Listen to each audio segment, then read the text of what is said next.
Moyano, hermano de Kenny, y hoy día comparte con nosotros la parte importante de nuestro culto porque le toca eh, entregarnos una palabra de exhortación y queremos agradecerte, Germán, porque siempre que te invitamos tienes una disponibilidad increíble de compartir con nosotros. Así que le damos la bienvenida a Germán y te dejamos la palabra para nuestro culto de adoración. Gracias. Gracias por la invitación. Siempre, bueno, nosotros se nos enseñó desde chiquitito a no decirle nunca a la iglesia, así que cuando quieran. Y gracias por la invitación de todas formas también. Y aunque no estábamos conectados ahí con Mónica, parece que pensamos más o menos lo mismo, porque yo vengo más o menos con la misma historia que contó Mónica.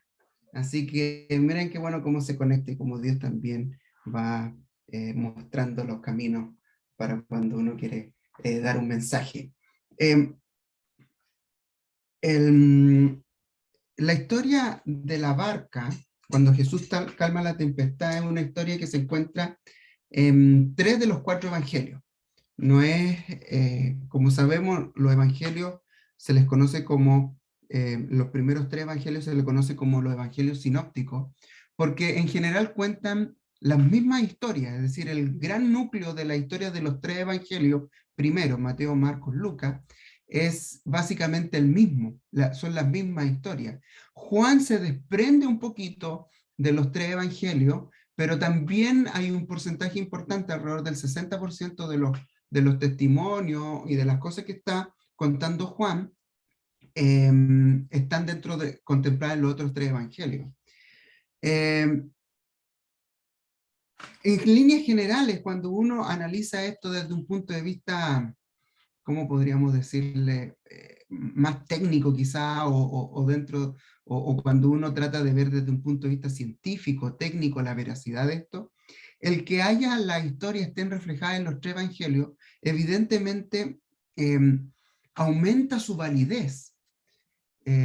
Cuando uno, por ejemplo, cuando uno quiere ver qué es lo que ocurrió, o las policías, o qué sé yo, ir a buscar la realidad, siempre se encuentra que los testimonios son ligeramente distintos, pero un núcleo es similar o muy parecido. Y eso da cuenta de la perspectiva y desde el lugar donde el observador está mirando el fenómeno que está ocurriendo. Entonces, no siempre los testimonios tienen que ser igual. De hecho, los expertos en esto hablan que cuando un testimonio es igual al de otro, es porque se prepararon para que el testimonio sea el mismo. Es decir, hubo una preparación y dijeron, ok, nos vamos a poner de acuerdo en contar esto. Entonces, muy sospechoso desde un punto de vista técnico, desde los que hacen estas investigaciones, cuando los testimonios de distintos personajes que estuvieron mirando, presenciando, partícipes del fenómeno, cuentan exactamente lo mismo. Eso da cuenta de que hay algo, hay una preparación, o de que algo no es veraz. Entonces, lo interesante de esto es que los evangelios, los 3 evangelios, al tener estas pequeñas diferencias, dan cuenta de la veracidad de lo que está ocurriendo, o de la veracidad de lo que quiere contar el evangelio. Y de la veracidad de lo que realmente ocurrió. Es decir, frente a esta realidad, frente a este relato, no caben dudas de que lo que ocurrió ahí es completamente veraz. Y eso es parte de lo asombroso que es la Biblia. Cuando vamos a Marcos, a pesar de que no fue un discípulo directo de Jesús, Marcos escribe o es el escriba, por decirlo de alguna forma, de todo lo que Pedro le transmitió a Marcos. Es decir, hay una conexión directa en relación a lo que escribe Marcos, en relación a lo que escucha de Pedro. Pedro fue el que le va dictando a Marcos lo que Jesús había hecho, y va relatando esto en el libro de Marcos. Es decir, hay una conexión directa, y probablemente Marcos también escuchó muchos de estos testimonios, porque también era uno de los discípulos, no de los más cercanos, pero Marcos se junta a Pedro y hace este rescate de esto, de lo que había ocurrido en Jesús en el libro de Marcos. Entonces, es parte de lo que escribe Marco, es parte de la vivencia que tiene Pedro como un seguidor cercano a Jesús. Cuando nosotros vamos a analizar cuando Jesús calma la tempestad desde el libro de Marcos, cuando nosotros vamos al libro de Marcos, nos encontramos en el versículo 35 con la historia de,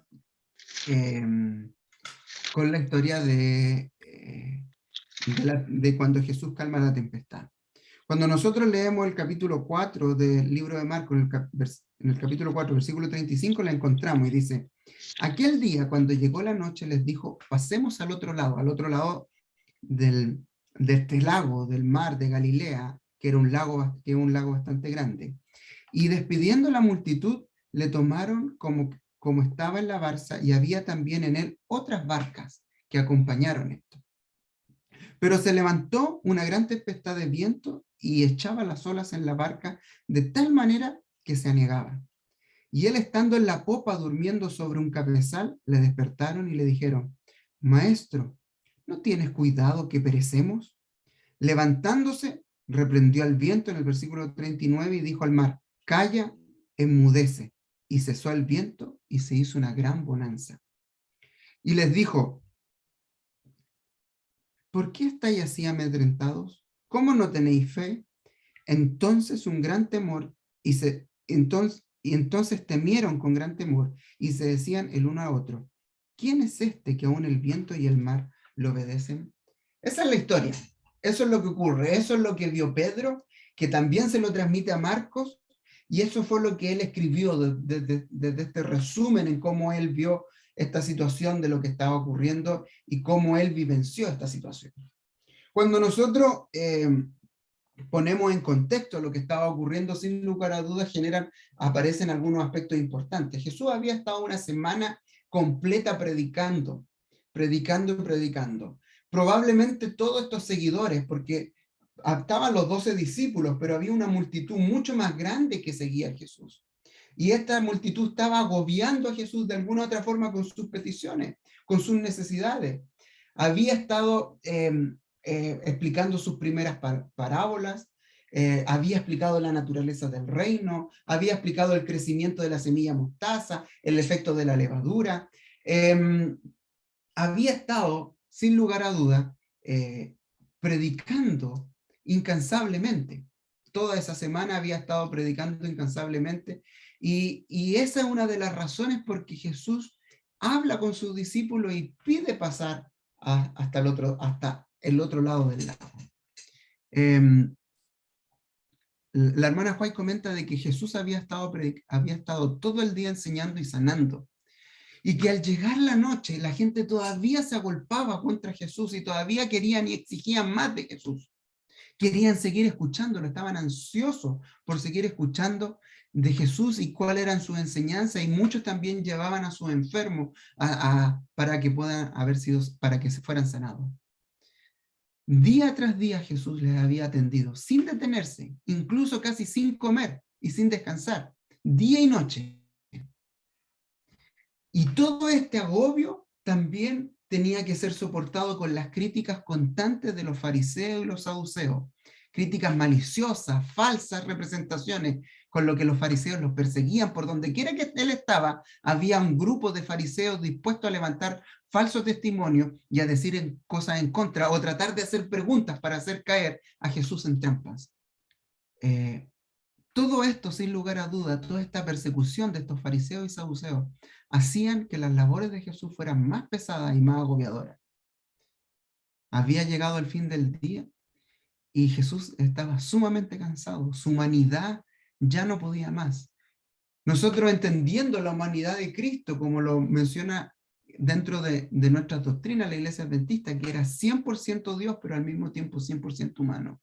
Y cuando Él estuvo aquí en la tierra, ocupó 100% su humanidad. Entonces Él estaba cansado, sin poder dormir, atendiendo, y no solamente el cansancio físico, sino también un cansancio emocional de poder también aguantar o soportar a estos fariseos y estos saduceos que lo agobiaban constantemente para tratar de hacerlos caer o tratar de sacar algún testimonio falso, para poder culparlo de lo que fuera. Así que por toda esta situación, Jesús decide, cansado, retirarse a algún lugar solitario. Y al otro lado del lago o del Galilea parecía un lugar propicio. La región situada al otro lado del lago, del lago, era una región que se llama Genesaret. No es que no estuviera habitada, pero había muy poca aldea en relación al lado donde estaba Jesús. Y había muy poca relación en esa época entre Genesaret y Galilea, porque en Genesaret no habitaban israelitas o judíos. Era su población más pagana y tenía muy poca comunicación. Así que ir hacia el otro lado del lago significaba ese retiro que estaba buscando Jesús, esa paz, porque iba a sentir que ya no lo iban a agobiar tanto. Después de que hubo esparcido la multitud un poco, Jesús invita a sus discípulos para que lo acompañen y vayan con él hasta este otro lado del lago. Y se suben a esa barca. Pero la hermana White también comenta, y también lo comenta Marcos, de que no fueron solos. Habían otras barcas también que fueron acompañando a Jesús, que fueron acompañando la barca de Jesús, porque ansiaban todavía seguir escuchando las enseñanzas de Jesús. Me imagino que no toda la gente pudo subirse a las barcas, y fueron algunos exclusivos, los que tenían barcos, los que tenían algún contacto con algunos de los capitanes de esas pequeñas barcas pesqueras, que pudieron seguir a Jesús. A pesar de que Jesús quería retirarse a un lugar tranquilo para descansar, fueron algunas barcas que pudieron seguir acompañando a Jesús. Dice que apresuradamente zarparon y siguieron a Jesús. Cuando ya estaba en el barco, Jesús ya estaba por fin aliviado de la presión, de la multitud y de todo lo que lo estaba aquejando esa semana y lo que esos días había estado ocurriendo. Es muy probable que, vencido por el cansancio y el hambre, Jesús se recuesta en la popa del barco y no tardó en quedarse dormido. Los discípulos, diestros pescadores, que ese era su ambiente, ese mar era donde ellos pescaban, era su casa, prácticamente no tuvieron problema con que Jesús se durmiera. Ellos estaban confiados en sus habilidades personales, porque era lo que habían hecho toda su vida para vivir, y me imagino que no una ni dos, sino millones de veces habían cruzado el mar de Galilea en busca de su trabajo y en busca de peces. Habían dado la vuelta completamente, era su hábitat para ellos. Y ellos no dudaron o no tuvieron preocupación alguna en que Jesús pudiera descansar mientras ellos estaban cruzando el lago. Pero dice el relato bíblico que de un momento a otro se cubrió el cielo y bajó un viento furioso desde las montañas, que se abría por el lago, y una violenta tempestad estalló sobre el lago.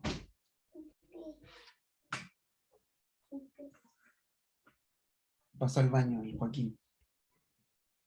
El sol se había ocultado completamente y la noche oscura estaba sobre el mar de Galilea. Las olas agitadas y furiosas del viento arrojaban bravias contra el barco, y los discípulos empezaron a hacer todo lo posible para poder salvar la embarcación.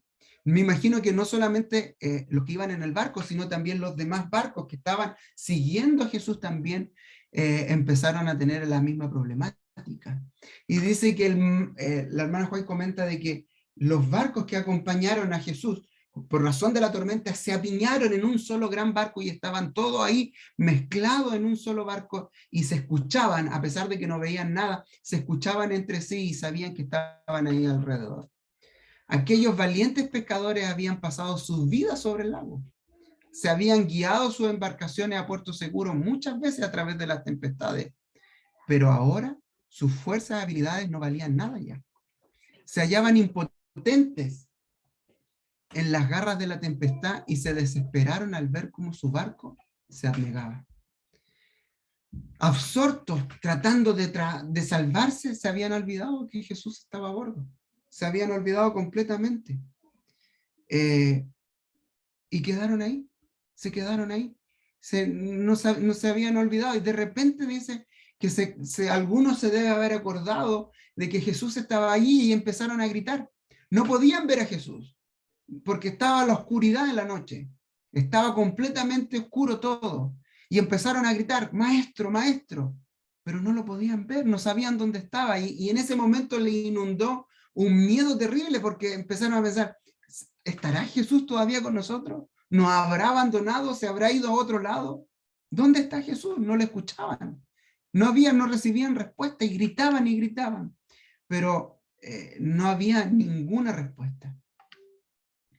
De repente en la noche, un fulgor, un rayo de luz, menciona ahí la hermana Juay, también lo menciona Lucas, ese detalle, que el cielo se rajó con un relámpago y pudieron ver a Jesús descansando, acostado, dormido, sin perturbarse por lo que estaba ocurriendo. Con asombro los discípulos, pero también con desesperación, exclamaron, Maestro, ¿no tienes cuidado que perecemos? Es decir, en el peor momento gritaron, Señor, ayúdanos, estamos muriendo. Estaban luchando contra la muerte. Pero cuando ese rayo reflejó el rostro de Jesús, los discípulos vieron la paz del cielo que se reflejaba en su rostro.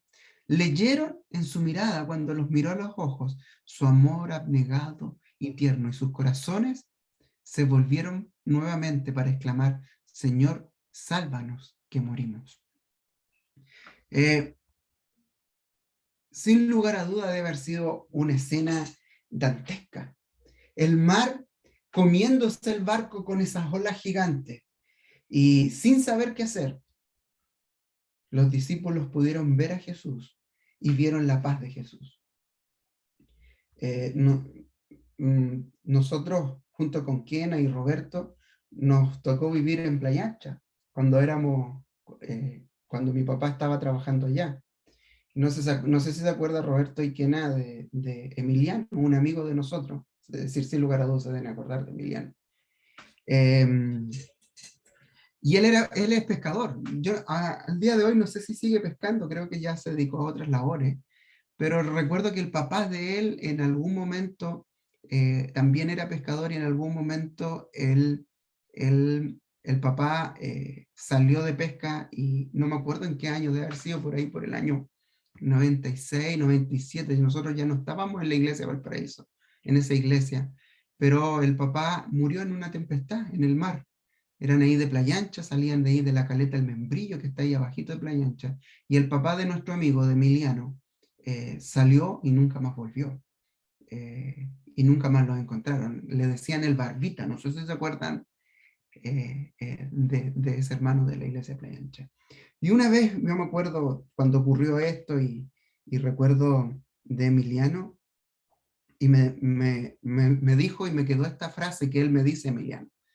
A él, como pescador, también le deben haber tocado varias veces tempestad en el mar, y me dijo esta frase que se me grabó en la memoria. Dice, me comenta, sobrevivir a una tormenta en el mar siempre es un milagro. Es decir, en el mar uno está a la merced de lo que pueda ocurrir, y a la merced de la naturaleza completamente. Entonces él me dice, siempre que uno sobrevive a una tormenta en el mar, es un milagro, porque hay un componente divino que interfiere para que esa persona se pueda salvar. Y siempre se me recordó esa frase que me dijo Emiliano. Siempre hay un componente divino. Siempre, si tú sobreviviste a una tormenta, es porque hubo algo milagroso que permitió que tú sobrevivieras a esa tormenta, porque una tormenta en el mar es una sentencia de muerte. Cuando Jesús fue despertado para hacer frente a la tempestad, se hallaba en perfecta paz. No había en sus palabras ni en su mirada el menor vestigio de temor o miedo frente a lo que estaba ocurriendo en la tempestad. Él no confiaba en la posesión de su omnipresencia o su omnipotencia. Jesús no estaba confiado en ese momento en la calidad de que él era el dueño de la tierra, del mar y del cielo, sino él estaba confiado en el poder del Padre Celestial. En él descansaba la fe. Y eso se evidencia en la pregunta que le hace después Jesús en el versículo 40 del capítulo 4 de Marcos. Dice, ¿por qué estáis amedrentados? ¿Cómo no tenéis fe? Es decir, su paz, su tranquilidad no estaba afirmada en que Él era mismo Dios, sino estaba afirmada en su relación con su Padre, con Dios Padre. En Él descansaba la fe, en Él descansaba su cuidado. Frente a esa situación, cuando Jesús se pone de pie y habla y dice, calla y enmudece, dice esas palabras. Lo interesante es que en los 3 evangelios hay detalles dentro del relato de cuando Jesús calma la tempestad. Pero esas palabras, calla y enmudece, están en los 3 relatos. Y estos 3 relatos se conforman por distintas personas que estaban en distintos puntos de los barcos que estaban alrededor de Jesús.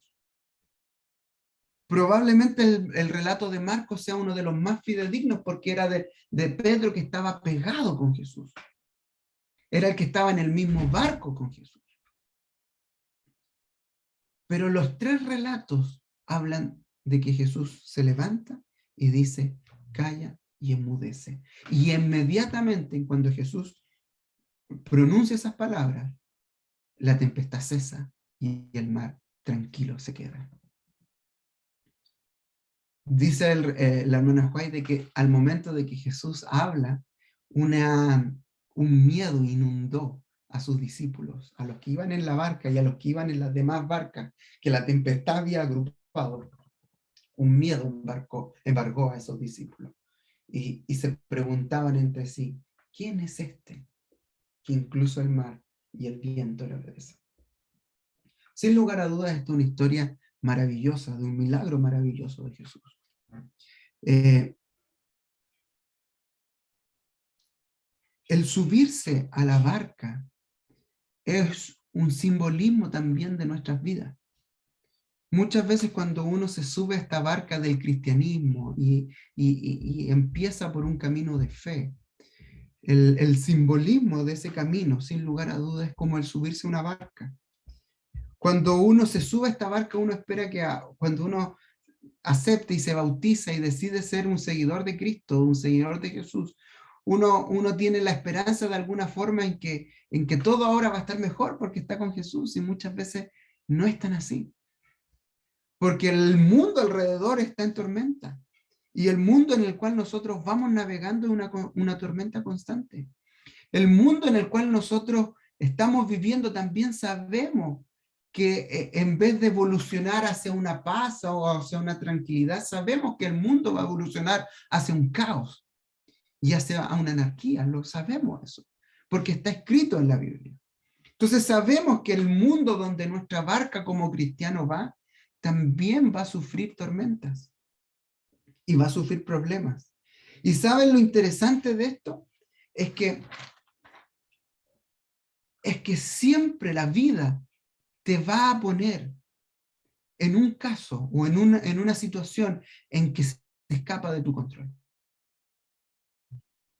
Siempre la vida se las vas a arreglar para ponerte en un punto en cual tú no puedes resolver por ti solo. Siempre la vida va a encontrar el momento o el punto para poder hacer que tú tengas la necesidad imperiosa de venir a Jesús. Siempre la vida te va a poner a prueba frente a situaciones en las cuales te va a pedir que exijas mucho más de ti. Y la vida te pone estos problemas no para que los desarrolle o para que los enfrentes solo. La vida, sin lugar a dudas, expone estas circunstancias para que las desarrolle y afiances tu relación con Dios.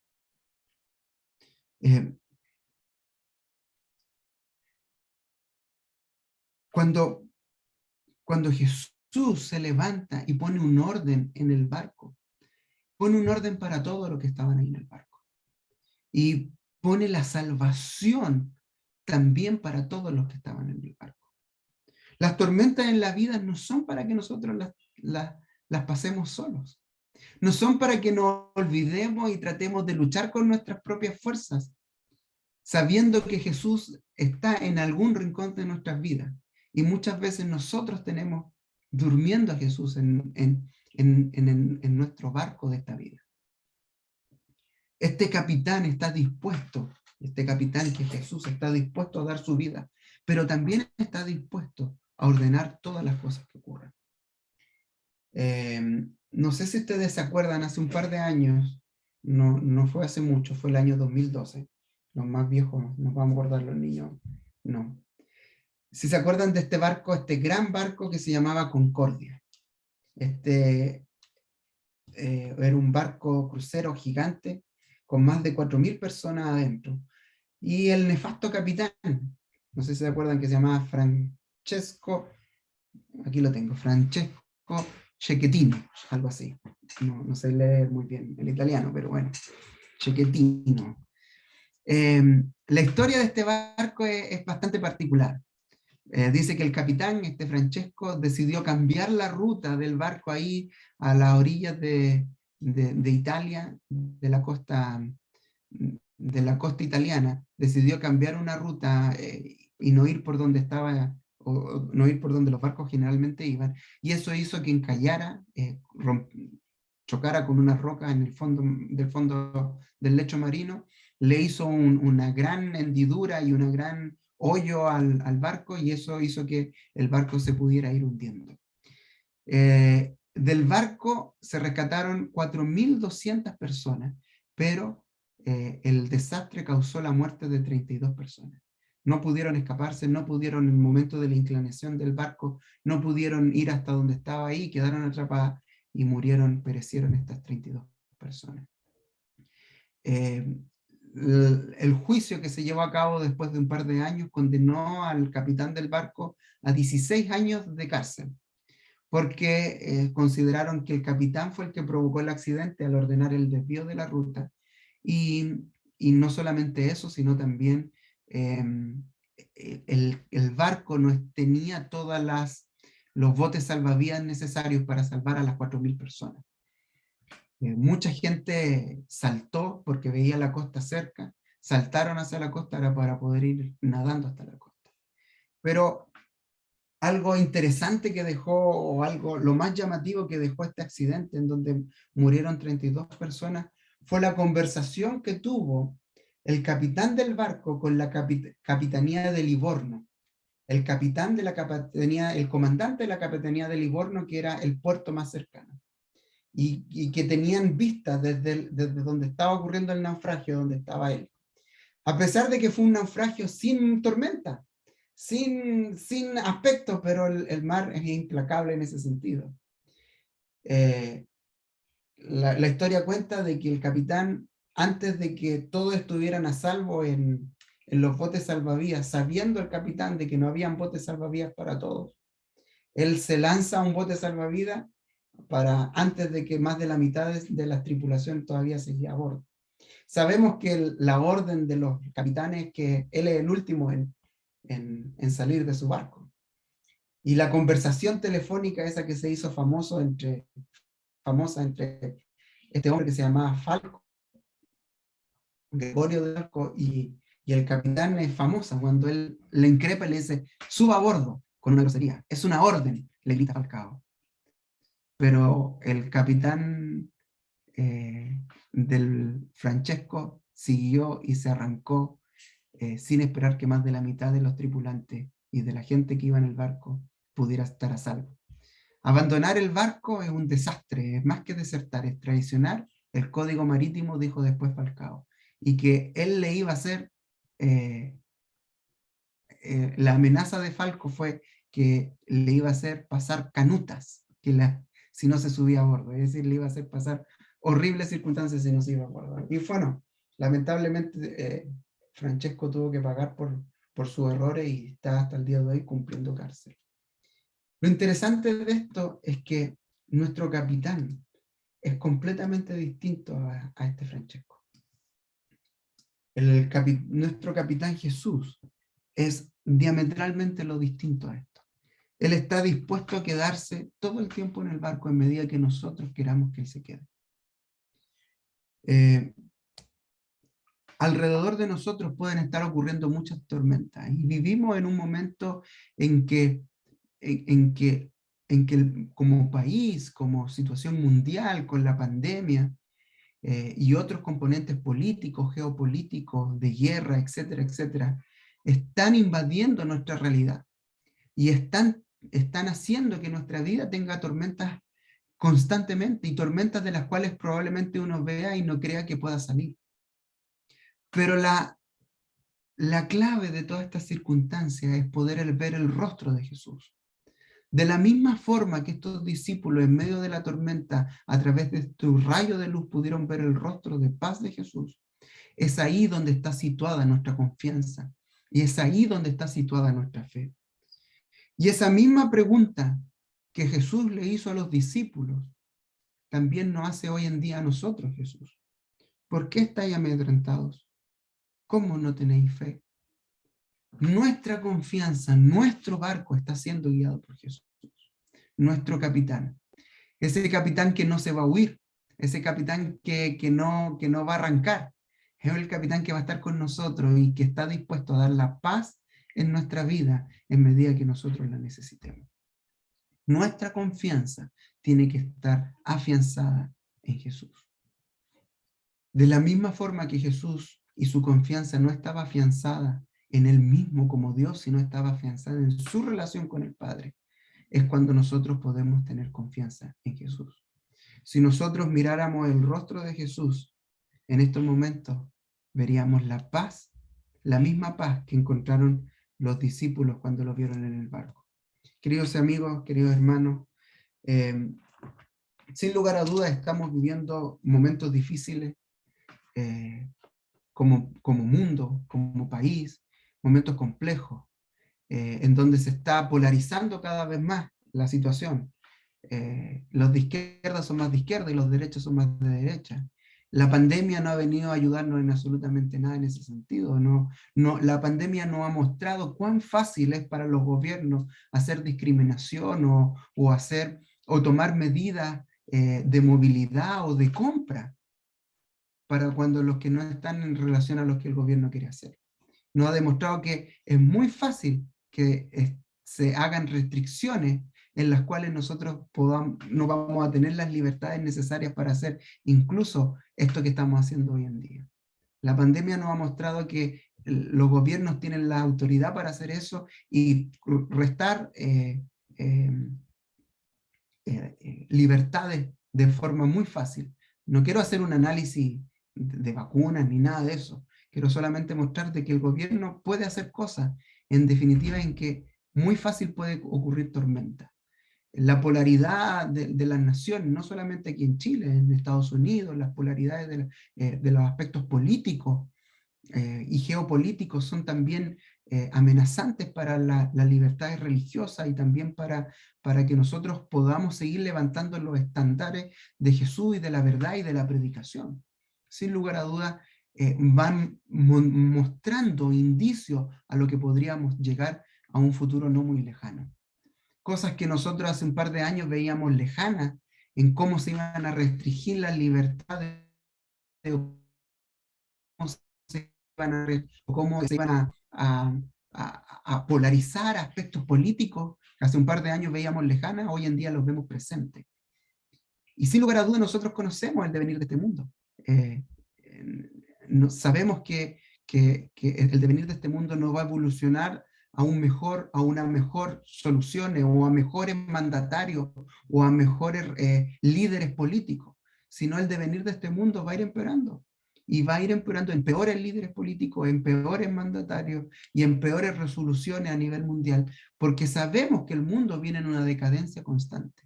Y sabemos que este mundo ya no va a soportar más este tipo de circunstancias.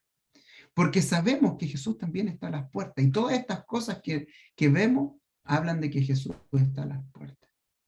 Pero queridos amigos y queridos hermanos, nuestra confianza tiene que estar puesta en Jesús. A pesar de que eso no quiere decir que no nos preocupemos y que no hagamos cosas activas para poder tener un mejor pasar como cristianos. Pero finalmente nuestra confianza tiene que estar puesta en Jesús. Nuestra fe tiene que estar puesta en Jesús, que Él es el consumador de nuestra fe. Es decir, nuestra paz, nuestra tranquilidad tiene que estar puesta en Jesús, porque Él es el que está dirigiendo esta barca que va con dirección al cielo. Nosotros somos pasajeros aquí, temporarios, somos nómades de la tierra, porque esta no es nuestra residencia definitiva. Nuestra residencia definitiva, nuestra casa definitiva, en estos momentos Jesús la está construyendo en el cielo, si es que ya no está terminada. Esa es nuestra residencia definitiva. Por acá somos pasajeros. Y por lo mismo, nuestra ilusión, nuestra esperanza no deben estar situadas en personas o en líderes terrenales, sino tienen que estar situadas en nuestro amado Jesús. Queridos amigos, que las tormentas que vengan, que no van a ser menores, que las tormentas que vengan, que no van a menguar, sino se van a hacer más grandes, siempre tengamos la capacidad, en medio de la tormenta, buscar a Jesús. Buscar en qué lugar de nuestro barco está Jesús y despertarlo y tener la tranquilidad que con Jesús no va a haber problemas. Que con Jesús, a pesar de los problemas, Él va a buscar lo que es mejor para nosotros. Un abrazo, queridos amigos, que Dios los bendiga y que nuestra esperanza y que nuestra fe esté 100% situada y afirmada en nuestro Salvador.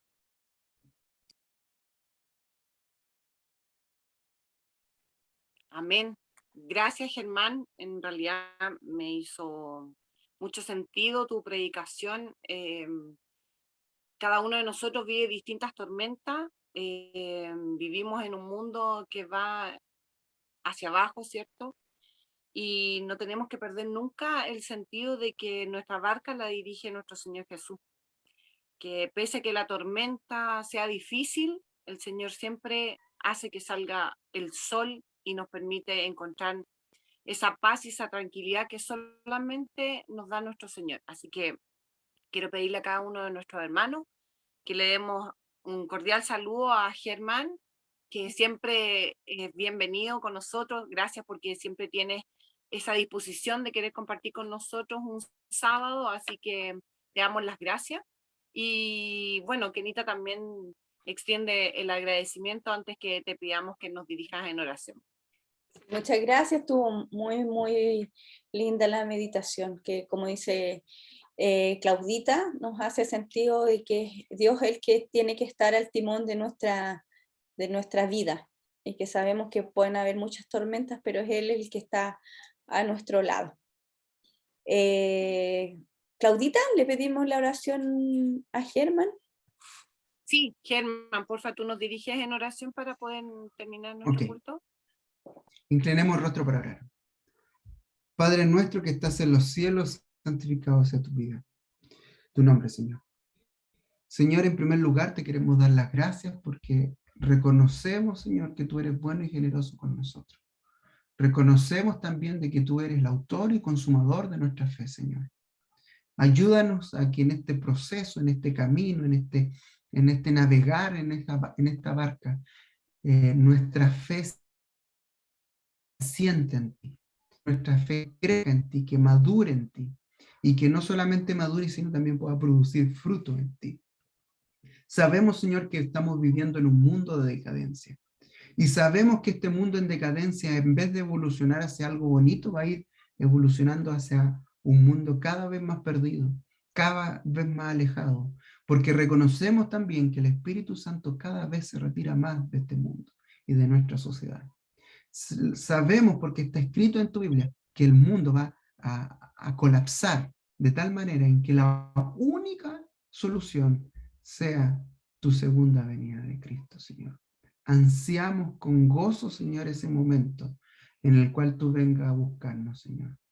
Pero sabemos que tenemos que seguir pasando estas tormentas y seguir navegando en este mar. Y lo queremos hacer solamente contigo. No queremos tener una opción B ni otra solución. Nuestra única opción es hacerlo contigo. Sabemos que la vida nos va a llevar a momentos críticos en donde no haya otra solución que ir hacia ti. Y queremos buscarte de forma constante y sistemática para que tú estés con nosotros. Porque sabemos que la única forma de soslayar esta vida de cristianismo es siendo tomados de tu mano. Acompaña a nuestra iglesia, Señor. Acompaña a cada uno de nuestros hermanos, sus familias, Señor.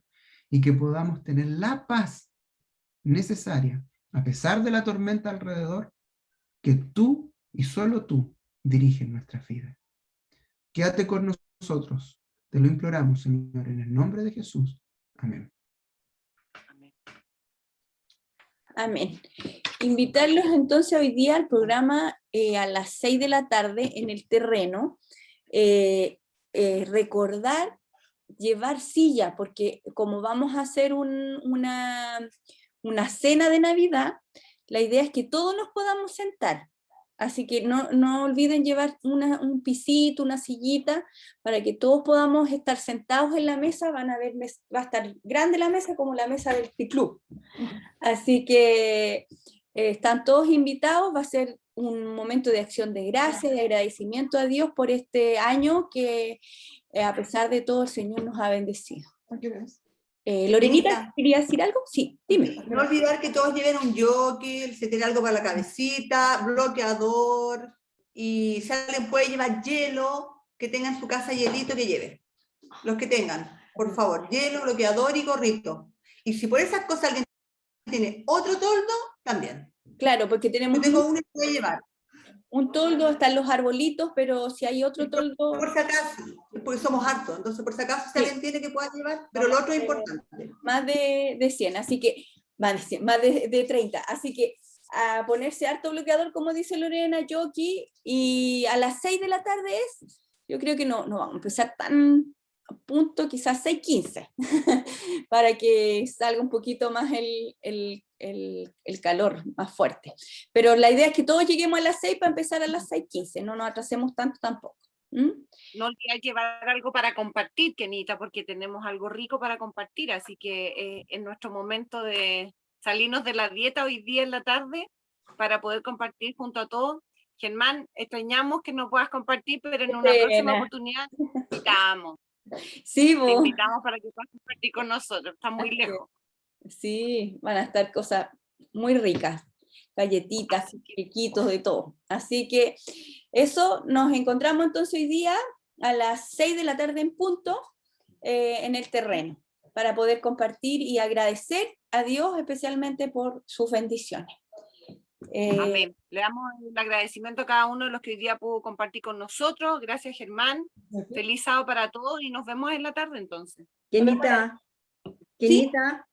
yo quería decirte que, bueno, no sé si mi esposo me alcanza a llevar, pero aquí yo tengo las cajas con algunas colaciones que quedaron. De los niños. Sí. Ya, ahí lo vemos, porque después quizás nos vamos a juntar con los niños también. Así que igual. Ya, de acuerdo. Gracias. Así que a las 6 nos encontramos. Dios quiere. Amén. Amén. Nos vemos. Feliz sábado. Feliz sábado para todos. Que Dios les bendiga.